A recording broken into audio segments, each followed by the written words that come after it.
I ruined my brother's wedding, and I'm not sorry. I stood up in the middle of my brother's vows, and the entire church went silent. 300 people turned to stare at me like I'd just set the altar on fire. My brother Justin's face went from wedding day glow to pure hatred in about 2 seconds. His bride Victoria looked like she might faint. The priest actually took a step back, but I didn't sit down, because in my jacket pocket, I had 6 pages of printed text messages that proved the woman he was about to marry had been systematically poisoning our mother for the last 8 months. Let me back up, because I know how this sounds. I sound insane. I sound like the jealous little brother who couldn't handle not being the center of attention. That's exactly what Justin screamed at me later, along with about 40 other things I'm trying to forget. But I'm getting ahead of myself. 6 months before the wedding, I'd moved back home to help take care of Mom. She'd been diagnosed with early-onset Parkinson's the previous year, and Dad had passed away from a heart attack 3 years before that. At 31, I wasn't exactly thrilled about moving back into my childhood bedroom, but Mom needed help, and Justin was too busy with wedding planning. He'd gotten engaged to Victoria 8 months earlier, after dating her for just over a year. I'll admit, I thought it was fast, but Justin had always been impulsive. He'd proposed at some fancy restaurant, the whole 9 yards. Victoria was beautiful, charming, worked as a pharmaceutical sales rep. On paper, she was perfect. Mom's condition had been getting worse, but the doctors kept saying it was normal progression. She'd have good days and bad days. The tremors were expected. The confusion was part of it. The nausea, the dizziness, the weird rashes that came and went, all supposedly explained by her medication or the disease itself. I'm not a doctor. I'm a high school history teacher. I trusted what they told us. But I started keeping a journal anyway, just to track her symptoms. It felt like something wasn't adding up, but I couldn't put my finger on what. Victoria was around constantly, which I appreciated at first. She'd bring Mom special smoothies she made, organic and packed with nutrients. She'd sit with her for hours while I ran errands or graded papers. She'd organize Mom's medications, since she understood all the pharmaceutical stuff better than I did. Justin worked long hours as an architect, so Victoria became like a second caregiver. She even moved some of her things into the house about 3 months before the wedding, staying over most nights to help out. Mom loved her, called her the daughter I never had. It made Justin beam with pride. The first thing that struck me as odd happened on a Thursday in late March. I came home early from school because we had a half-day for teacher conferences. Victoria's car was in the driveway, which wasn't unusual, but when I walked in, I heard her in the kitchen talking on her phone. I wasn't trying to eavesdrop. I was just walking past to head upstairs when I heard her say, "No, she's getting worse right on schedule. Another month, maybe 2. Then she laughed. Actually laughed. I froze in the hallway, feeling my stomach twist. She continued, "Trust me, once she's in a facility, we'll have the whole house to ourselves. Justin's so stressed about it, he's not even questioning anything anymore." I convinced myself I'd misheard, or misunderstood. Victoria was probably talking about a client, someone from work. But my hands were shaking when I went upstairs, and I couldn't shake the coldness in her voice when she'd said, "right on schedule." That phrase stuck in my head like a splinter. Diseases don't follow schedules. They progress, sure, but not like a planned project with milestones. I started watching more carefully after that. I noticed Victoria always insisted on preparing Mom's morning medications. She'd measure everything out in this little organizer, and she'd get almost defensive if I offered to help. "I've got it down to a science," she'd say with that perfect smile. "Don't want to mess up the routine." She'd also taken over making Mom's lunch most days, always those thick smoothies or special soups. Mom's neurologist had mentioned that nutrition was important, so it seemed thoughtful, caring. But Mom kept getting worse. By mid-April, she was having these episodes where she'd be violently ill for hours, then seem to recover slightly, then crash again. The pattern was almost rhythmic. Good morning, terrible afternoon, slightly better evening. I mentioned it to Dr. Phillips, Mom's neurologist, during her appointment on the 15th of April. He frowned at his notes and said the volatility was unusual, but not unheard of. He adjusted her medications again. Victoria was at that appointment, taking careful notes like always, asking intelligent questions about drug interactions and side effects. She worked in pharmaceuticals after all. She knew her stuff. That night, I couldn't sleep. I lay in my old bedroom, staring at the glow-in-the-dark stars I'd stuck to the ceiling in 8th grade, and I felt this creeping dread I couldn't name. I got up around midnight and went to check on Mom. She was sleeping fitfully, her hands trembling even in rest. I sat in the chair beside her bed, just watching her breathe, and that's when I noticed the water bottle on her nightstand. It was one of those fancy glass ones with a screw-top lid. Victoria had bought a set of them, insisting Mom stay hydrated. This one was about half full, and there was something floating in it. Sediment, maybe. I picked it up, held it to the light from the hallway. The water was slightly cloudy. I unscrewed the cap and smelled it. Nothing obvious, but there was a faint chemical tang underneath the filtered water smell. I told myself I was being paranoid, delusional. Victoria was going to marry my brother in 2 months. She'd been nothing but helpful and kind. But I poured that water into a Tupperware container anyway and hid it in the back of my closet. I didn't even know what I was planning to do with it. I just knew I needed to keep it. The next escalation came 3 days later. I'd stayed home from school with a migraine, and I was in my room with the lights off when I heard Victoria come in downstairs. I heard her greeting Mom, heard the cheerful small talk, then I heard the blender. She was making one of her smoothies. I got up, still feeling like my head was splitting open, and quietly moved to the top of the stairs where I could see into the kitchen through the banister rails. Victoria had her back to me. She was at the counter with the blender, and she reached into her purse and pulled out a small amber prescription bottle. She tapped something, pills or powder, I couldn't see clearly, into the blender. Then she put the bottle back, hit the blend button, and poured the whole thing into Mom's favorite Tervis cup with the straw. My heart was hammering so hard I thought I might pass out. I watched her walk the smoothie into the living room where Mom was watching her morning shows. I heard Mom thank her sweetly. I heard Victoria say, "Anything for you, Margaret. You know you're like a mother to me." And I felt this rage building in my chest that I'd never experienced before in my entire life. It was white hot and terrifying, and I didn't know what to do with it. I waited until Victoria left an hour later, claiming she had a work meeting. The moment her car pulled out of the driveway, I went into the kitchen and tore through the trash. The smoothie remnants were there: kale, blueberries, protein powder, almond milk. All the normal stuff Victoria always used. But I kept digging, and at the very bottom of the bag, I found an empty packet. It was a single-serve medication sample, the kind pharmaceutical reps hand out. The label had been torn off, but there was a barcode sticker still attached to the plastic. I took that packet, and I took photos of it from every angle with my phone. Then I did something that felt crazy even as I was doing it. I went into the guest room where Victoria kept some of her things, and I searched her stuff. I felt like a criminal. My hands were shaking so badly I could barely unzip her overnight bag.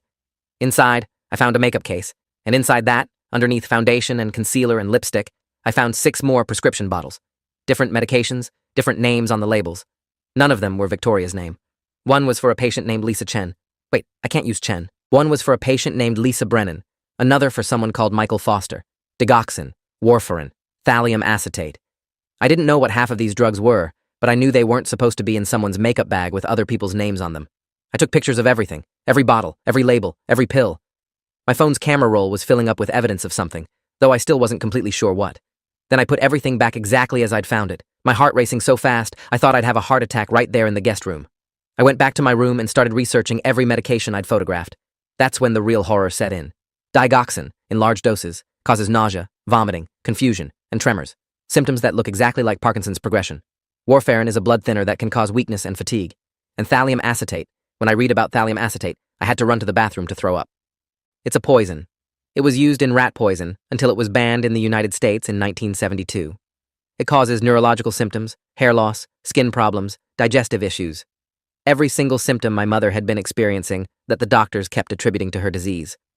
I sat on my bathroom floor for probably 20 minutes, just trying to process what I was looking at. Victoria was poisoning my mother. Slowly, methodically, using her pharmaceutical knowledge to select drugs that would mimic and exacerbate Parkinson's symptoms, making Mom sicker and sicker while playing the devoted future daughter-in-law. But why? What could she possibly gain from this? Then it hit me. The house. Mom's house was worth close to $800,000. It was in a neighborhood that had gentrified significantly over the past decade. Mom had mentioned months ago that she was updating her will to include Victoria, since she'd be family soon. She'd even joked about it, saying how happy she was that Justin found someone so caring. If Mom went into a nursing facility, or died, Justin would inherit the house, and Victoria had already moved half her life into it. She was literally poisoning my mother to speed up her death or decline so she and Justin could have the property. I needed proof. Real proof, not just prescription bottles that Victoria could claim were legitimately prescribed to her clients or something. I needed to know for certain that Mom was being poisoned, and I needed documentation that would hold up if I went to the police. Because that's what this was now. This wasn't family drama. This was attempted murder. The next day, I called Mom's doctor's office and made an appointment for myself. I told them it was urgent, but I couldn't discuss it over the phone. Dr. Phillips agreed to see me during his lunch hour. I brought everything. The photos, the water sample, my journal of Mom's symptoms with dates and times. I sat in his office and I laid it all out, and I watched his face go from polite concern to genuine alarm. He examined the photos of the medication bottles, and he looked at me with this expression I'll never forget. "David," he said quietly, "if what you're suggesting is true, this is a police matter. But first, we need to test your mother's blood for these substances, with her permission." That's where it got complicated. I couldn't tell Mom what I suspected. If Victoria found out I knew, she might panic and do something drastic, or she might just disappear, and I'd never be able to prove anything. Dr. Phillips suggested we run a comprehensive toxicology panel under the guise of investigating her worsening symptoms. "I'll tell her we're checking for environmental toxins or food sensitivities that might be aggravating her condition," he said. "It's not unusual. She won't question it." We did the blood draw that afternoon. Doctor. Phillips marked it as urgent and sent it to a specialized lab he trusted. He told me results would take about a week, the longest week of my entire life. I had to act normal around Victoria. I had to smile and make small talk and watch her prepare Mom's food and medications, knowing what she was doing and not react. It was torture. Justin came over for dinner one night, and he was going on and on about the wedding plans, the honeymoon they'd booked in Santorini, the house renovations they wanted to do, eventually. Victoria sat next to him, glowing, occasionally reaching over to squeeze his hand. At one point, she got up to help Mom to the bathroom, and Justin leaned over to me with this huge grin and whispered, "I'm the luckiest guy alive, Dave. She's an angel." I had to excuse myself before I said something I'd regret. The test results came back on May 3rd. Dr. Phillips called me directly, which was unusual. His voice was tight when he spoke. "David, you need to sit down. Your mother's blood shows significant levels of digoxin, warfarin, and trace amounts of thallium. Levels that are absolutely not from any medication I've prescribed. This is deliberate poisoning. I'm legally obligated to report this to the police, and I'm doing so immediately after this call. But I wanted you to know first." I don't remember what I said in response. I think I thanked him. I know I hung up and just sat there in my car in the school parking lot, gripping the steering wheel, trying to breathe. It was real. It was actually horrifically real. Victoria had been slowly killing my mother for months, and nobody had noticed because the symptoms looked like disease progression. How many times had Mom told doctors she felt worse? How many times had they adjusted her medications or told her it was normal?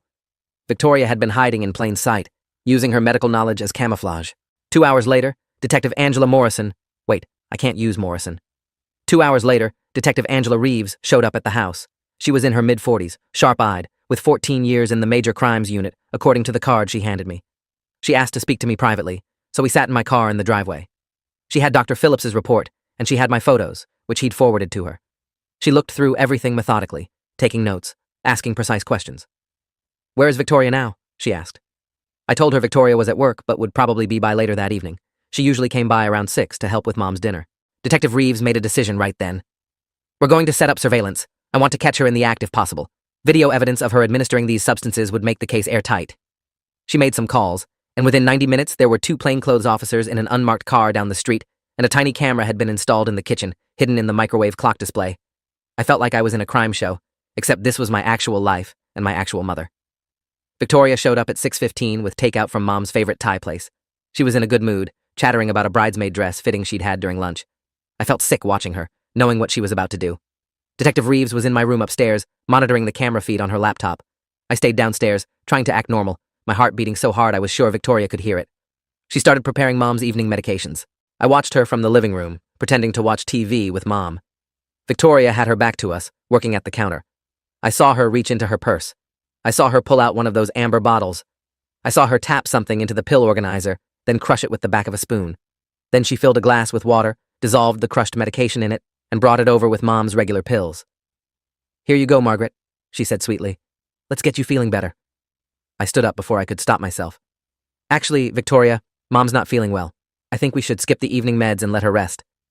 Victoria's smile tightened just slightly. "David, she needs to stay on schedule. You know what Dr. Phillips said." But I was already taking the glass from her hand. "I'll handle it tonight. You've done so much already. You should get home and rest before the wedding craziness ramps up." For just a second I saw something flicker across her face. Something cold and calculating. Then the warm smile snapped back into place. "Of course, whatever you think is best." She kissed Mom on the forehead, grabbed her purse, and left. The moment her car pulled away, Detective Reeves came downstairs. "We got it," she said. "Clear video of her adding an unknown substance to your mother's medication. Combined with the toxicology report and the prescription bottles, we have enough for an arrest warrant. If this story keeps your interest, please subscribe to get more stories like this." They arrested Victoria at her apartment at 8:30 that night. Justin called me at 9, absolutely hysterical. "What the hell did you do? The police just arrested Victoria. They're saying she poisoned Mom. This is insane, David. What kind of sick game are you playing?" I tried to explain. I tried to tell him about the evidence, the tests, the video. He wouldn't hear it. He screamed at me for 20 minutes straight, called me jealous, delusional, a saboteur who couldn't stand to see him happy. Then he hung up on me. The next few days were a nightmare. Victoria's arrest made the local news. Pharmaceutical rep arrested for attempted murder of boyfriend's mother. Justin refused to speak to me. He hired a lawyer for Victoria, some expensive criminal defense attorney named Richard Blackwood. Mom was devastated, not because of Victoria, but because Justin wouldn't visit or call. She didn't fully understand what Victoria had done. We'd tried to explain, but the betrayal was too much for her to process. The police investigation moved forward. They searched Victoria's apartment and found more evidence, Internet search histories for undetectable poisons, mimicking Parkinson's symptoms, accelerating neurological decline. They found handwritten notes calculating Mom's declining health against the wedding timeline. They found texts between Victoria and some ex-boyfriend where she explicitly discussed her plan to speed things along so she and Justin could have the house sooner. The ex-boyfriend was cooperating with police in exchange for immunity. Apparently, he'd been uncomfortable with what Victoria was telling him, but hadn't reported it because he didn't think she'd actually go through with it. The evidence was overwhelming, but Justin still wouldn't believe it. He showed up at the house 2 weeks after Victoria's arrest, and he looked like he hadn't slept in days. "You have to drop this," he said. His voice was hoarse. Victoria made a mistake. Maybe she got confused about Mom's medications. But she couldn't. He broke down, crying. I tried to comfort him, but he pushed me away. "The wedding is in 6 weeks, David. 6 weeks. If you go through with this, if you testify against her, you're destroying my life." I looked at my older brother, the person I'd looked up to my entire childhood, and I barely recognized him. "She was killing Mom," I said quietly. "For a house. For money. She was poisoning her, slowly, methodically, for months. The police have her on video adding substances to Mom's medication. They have her search history. They have texts where she literally discusses her plan. Justin, I know you love her, but she's a monster." He stared at me with pure hatred. "You're just jealous. You've always been jealous of me. You couldn't stand that I found someone perfect, that I was getting married, that I was happy. So you sabotaged everything." Then he said something that made my blood run cold. "I'm not calling off the wedding. Victoria's lawyer says she'll probably make bail in a few days. We're getting married as planned, and you're not invited. In fact, I never want to see you again." He meant it. He went through with planning the wedding while his fiancée was facing attempted murder charges. Victoria did make bail. Her parents mortgaged their house to pay it. The conditions of her bail included no contact with Mom, but apparently nothing preventing her from marrying Justin. I couldn't believe it was happening. Her trial was set for October, 3 months after the wedding date. She was going to walk down the aisle, marry my brother, and then possibly go to prison for trying to kill his mother. I contacted Justin one more time, 3 weeks before the wedding. I sent him a detailed email with copies of everything: the toxicology reports, the surveillance footage, the text messages Victoria had sent to her ex. I begged him to postpone, to at least wait until after the trial, to think about what he was doing. He responded with a single line: "You're dead to me." Mom's health had started improving dramatically once Victoria's care stopped. Within 2 weeks of the poisoning ending, her tremors decreased. Her nausea vanished. Her energy came back. Dr. Phillips was cautiously optimistic that she might not have Parkinson's at all, that the diagnosis might have been based entirely on symptoms Victoria was inducing. They were running more tests, but the possibility that Victoria had faked or caused Mom's entire illness was becoming more and more likely. Mom had been healthy, and Victoria had made her sick to make her die faster. The cruelty of it was breathtaking. I wrestled with what to do about the wedding. Detective Reeves advised me to let it proceed. It didn't affect the criminal case either way. My therapist, Dr. Nina Cross, asked me what I thought I'd accomplish by interfering. "Justin has made his choice," she said gently. "You can't save someone who doesn't want to be saved." But I couldn't just let it happen. I couldn't watch my brother legally bind himself to someone who'd tried to murder his mother. The woman who'd caused Mom months of suffering, who'd made her think she was dying, who'd isolated her and weakened her systematically. I decided I had to try one more time. I had to give Justin one last chance to see the truth, publicly, where Victoria couldn't spin the narrative or play the victim. I knew it would destroy our relationship permanently. I knew he might never forgive me. But I also knew that in 5 years, 10 years, when Victoria was in prison and the truth was undeniable, maybe he'd understand why I did what I did. So I showed up at the wedding. I wasn't on the guest list, but I knew the church. We'd been baptized there as kids. I wore a suit, walked in with the other guests, and sat in the back. Nobody stopped me. Nobody even noticed me until the ceremony started. Justin looked happy, terrified and exhausted, but happy. Victoria looked radiant in a white designer gown that probably cost more than my car. The priest began the ceremony. They exchanged the standard vows. And then, right as the priest asked if anyone had objections, I stood up. The entire church went silent. I already told you that part. What I didn't tell you was what I said next. "I object," I said clearly. My voice carried in the vaulted space. "Because the bride is currently out on bail for attempting to murder the groom's mother." The gasps were instantaneous. Victoria's face went white. Justin looked like I'd shot him. The priest stammered something, but I kept talking. I'd rehearsed this. "Victoria Ann Stafford poisoned Margaret Thompson for 8 months, using medication stolen from her pharmaceutical clients. She induced symptoms of Parkinson's disease to accelerate her death so she and Justin could inherit her house. There's video evidence. There's a toxicology report.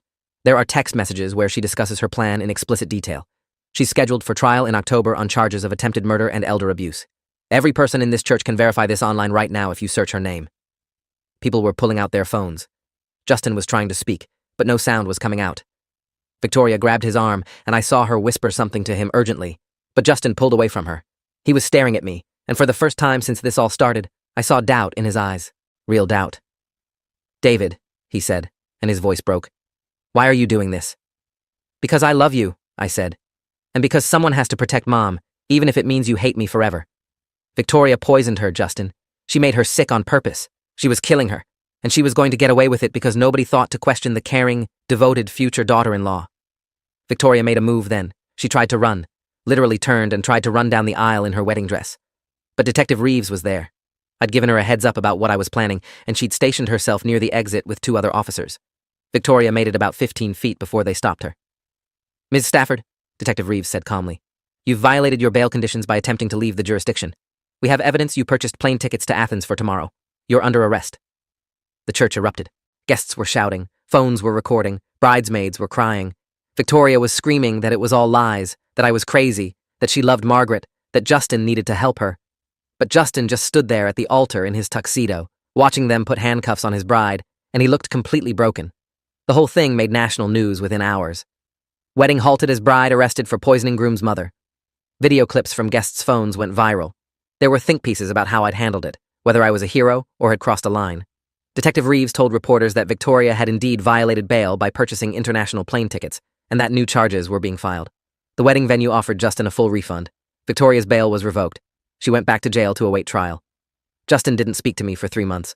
He moved into a hotel for a while, then eventually back into his apartment. Mom tried to reach out to him, but he wouldn't see her either. He was grieving, I understood that. He'd lost the woman he thought he was going to spend his life with, and he'd lost her in the most public, humiliating way possible. Part of him still wanted to believe it was all a misunderstanding, that somehow Victoria was innocent. But the evidence kept mounting. Victoria's trial happened in October, as scheduled.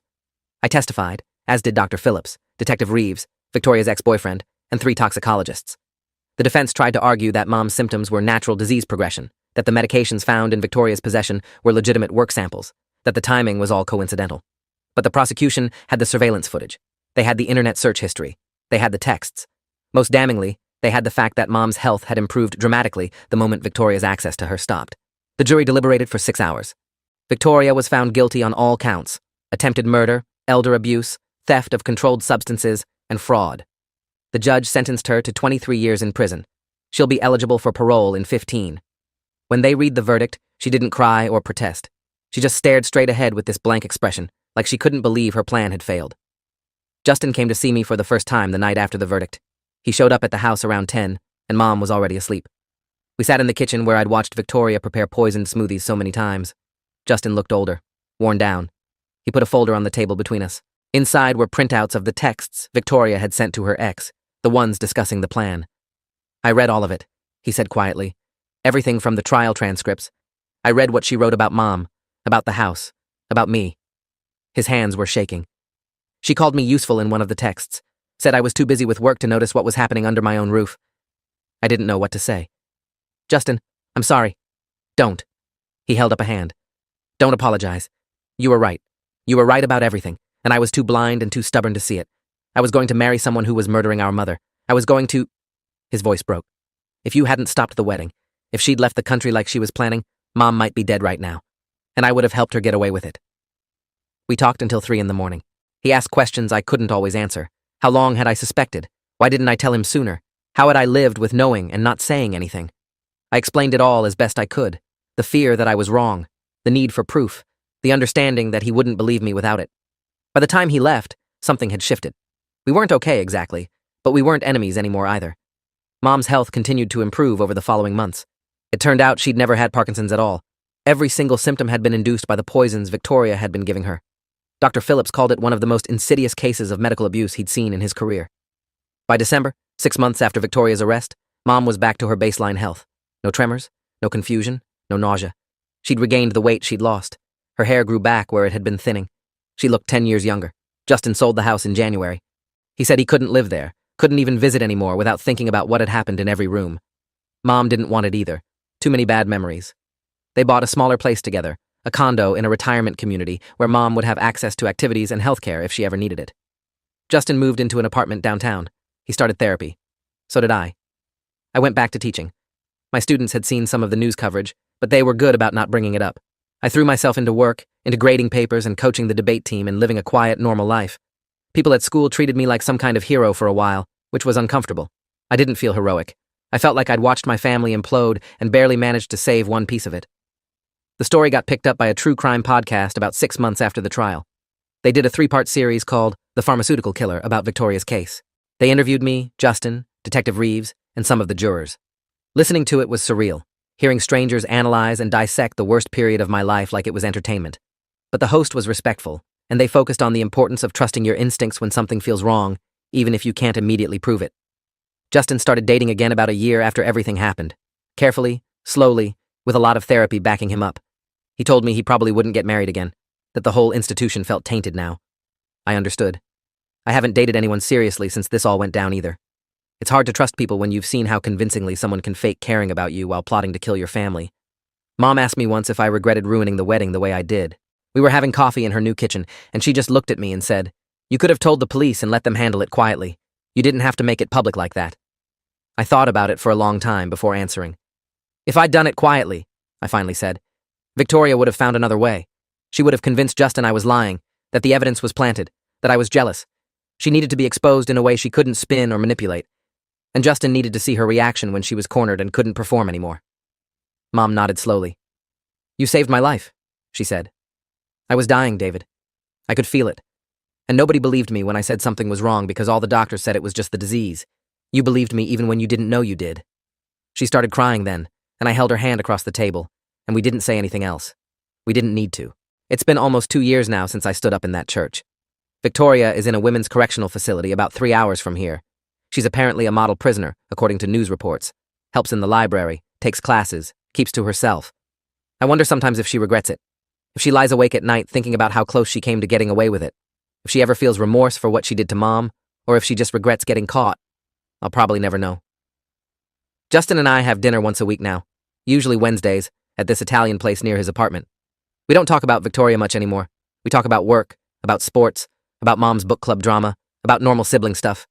Sometimes I catch him looking at me with this expression I can't quite read, gratitude mixed with grief maybe, or forgiveness mixed with loss. We're rebuilding, slowly. It'll never be what it was before, but it's something. People ask me sometimes if I'd do it differently if I could go back. The answer is no. I'd stand up in that church again. I'd say those words again. I'd watch Victoria get arrested in her wedding dress again, even knowing the fallout, even knowing the cost. Because my mother is alive. She's healthy and happy and planning a trip to Italy next spring. Justin is healing. And Victoria is in prison where she belongs, where she can't hurt anyone else. So yeah, I ruined my brother's wedding. I stood up during the vows and accused his bride of attempted murder in front of 300 people. I got her arrested on what was supposed to be the happiest day of her life. And I'm not sorry. Not even a little bit. Because some things are more important than social conventions or family harmony or not making a scene. Some things are worth burning bridges for. And my mother's life was definitely one of them. If you made it this far, thanks for reading. I know it's a lot. People keep telling me I should write a book about all this, but honestly, reliving it once for a podcast was enough. This is the last time I'm telling the story in full. After this, I'm letting it rest. Victoria gets to live with what she did for the next 15 to 23 years. I get to live with the fact that I stopped her, and Mom gets to just live. That's the ending that matters. If you enjoyed this, you'll definitely want to see the next ones too. So subscribe now, and let me know your take in the comments.